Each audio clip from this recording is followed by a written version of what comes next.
Hello，大家好，我是老王。本期视频我们修什么呢？我们修交换机。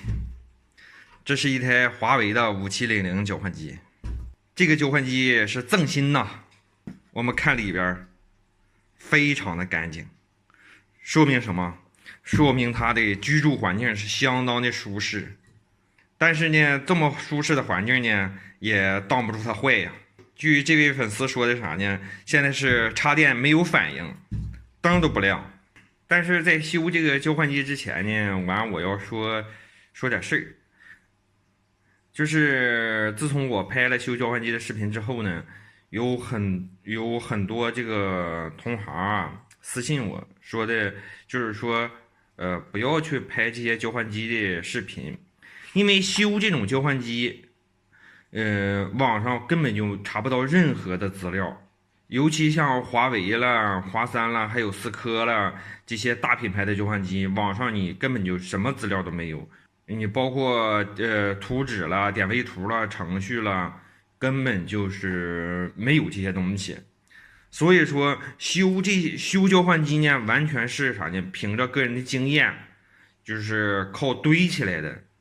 它不像说是修变频器了，电脑了，就是主板了这些东西，你现在就是这些图纸基本都满天飞，你实在百度不到呢，你可以去淘宝去买，都能买到了，点位图了、原理图了都能买到了，但是唯独就是像交换机这种东西，你是根本就买不到的，除了就是说他们官方的售后，能处理，剩下别处你根本就处理不了。所以说，就是说，有些同行呢，就是说不不建议我去拍这种修交换机的视频。但是这个问题吧，我之前我也想过，就是说，我不能因为我自个一个人坏了整个行业，对吧？这个是5700Li 啊，这个是2层的交换机，这种2层的交换机也得好几千一台。你像普普通通的一个3层的交换。肯定基本都是过万的，好一点都是好几万。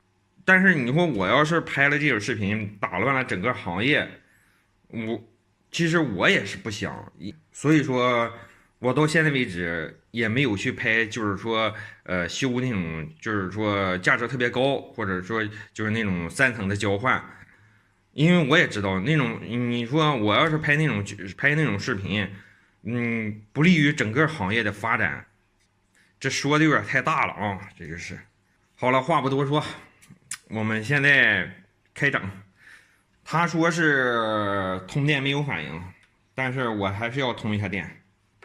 插电，真是一片死寂啊，啥反应都没有啊。但是这个交换机是肯定是没人修过的啊，因为这个贴这是原厂的贴，外壳我已经拆开了啊。这里边真是干净的一批呀！作为一个14年的交换机，里面能干净成这样，真是不易呀。既然壳打开了，我们现在再通电。现在就会有人说，是不是又电源坏了？这个哈，现在谁也说不准。咱们通电来试一下。通电，现在测一下，看看电源有没有输出。好的，电源是正常的，现在有12伏，因为这个交换机用的就是12伏的电，它是有电源部分它是正常的，那么问题就出在了主板上。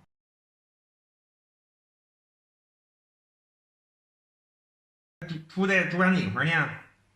我们继续测下去，因为主板上的供电特别多，这块一个电感，这块一个电感，这块一个电感，这块又一个电感。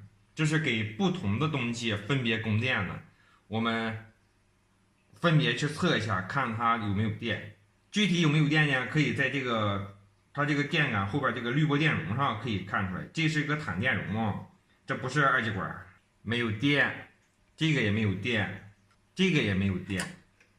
那既然后边这有一个有电，证明这块这个保险的部分都是好的，因为这块这还有个小保险，证明它也是好的。主板呢，我已经完整的拆出来了，这成色新的简直不要不要的了，新的太新了。从另一个方面看出来呢，这华为是真舍得堆料啊。这大方便啊，我一个个的，这是个芯片啊，就给你安个30片啊。我们现在呢，就给它单独通一个12伏电。现在电呢我已经通上了，这是从我的可调电源取来的电。但是呢，这个现在的工作电流才0.02A，很显然这是不正常的。不正常在哪儿呢？首先第一点，它肯定不是，就是说，在总的电源的地方大短路了。如果在总的电源的地方大短路，会导致2种情况：第一，就保险烧掉；第二呢，就是说电流特别高，直接就限流了。但是我们看到现在呢，它是有电流才0.02，说明主板内部它现在是保护的状态。然而刚才我们测了呢，就是说，这几个主要的就是电压变换的地方呢都没有电，或者就这一个稍微有那么一点点，但是它是不正常的。刚才呢，我把这个电容这块我已经拆掉了，连这个电感我都拆掉了。大家看到我又给它装上了呢，就知道肯定不是这块的事儿。这块这个电阻吧本身就很小，我把它拆掉之后呢，测电容是好的，然后呢底下这块呢也基本趋于不短路的状态。加上电容之后呢，你一表一量，它就是短路的。那现在是什么问题呢？具体的这个工作原理吧，我也不懂，我也不会。然后呢，我就知道从人和宇宙的和谐关系讲起。这2个芯片是它的这个控制时序的芯片。现在是啥？现在是它不启动。那它现在不启动，那就需要看看这2个芯片现在它们俩工作正常不正常。查它俩工作正常不正常呢？首先要看它俩的工作电压有没有。这2个芯片这是一模一样的啊。这2个芯片它的工作电压呢正常是3.3伏，但是它从1.5伏到5.5伏都可以工作。但是所有的交换机在设计的时候吧，都会给它设计成3.3伏，设计成中间值。我现在给它通上电，测一下看它的工作电压是多些。这个芯片的反正12角跟24角是它的供电，12角是 D， 然后呢24角是正极。我们看到这个现在只有0.8伏，我们再来测一下这个，这个也只有0.8伏，很显然它是不正常的。那这个3.3伏正常，这个3.3伏是从哪儿来的呢？我说出来之后，这个网友你估计心凉半截呀。这个3.3伏是由 CPU 提供的，因为它要控制它这个重启各种乱七八糟的东西，反正我也不会，不知道，反正我就知道它是 CPU 提供的。那现在这个 CPU 没有给它提供3.3伏，它为什么还有0.8伏呢？这个可能这个吧，就可能是有一些上拉下拉电阻啊，给它就是虚微的提供了那么点电，但是这个电肯定不足以让它工作，因为这个3.3伏的工作电流会非常高，会夜以上。那么我们现在是不是就尬到这块了？你说换 CPU 是不可能的。如果换这个 CPU， 这个交换机都可以撇掉了。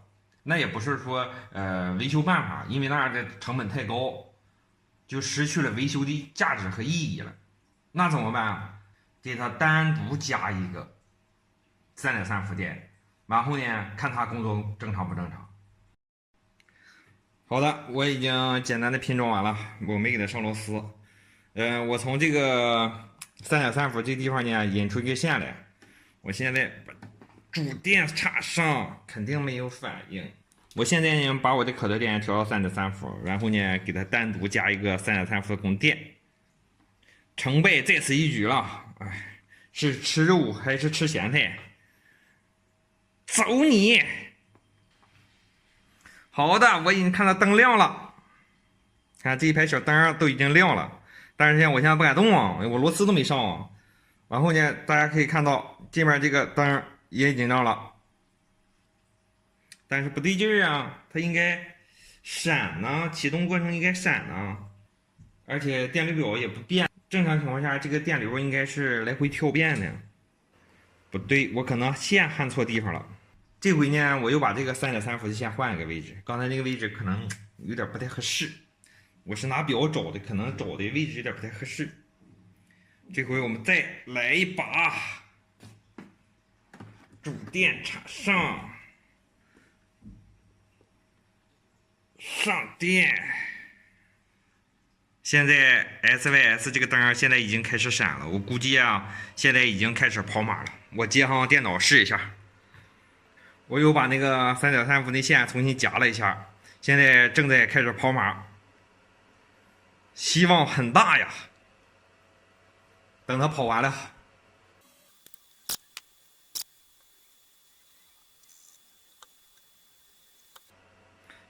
漂亮。密码密什么码密码？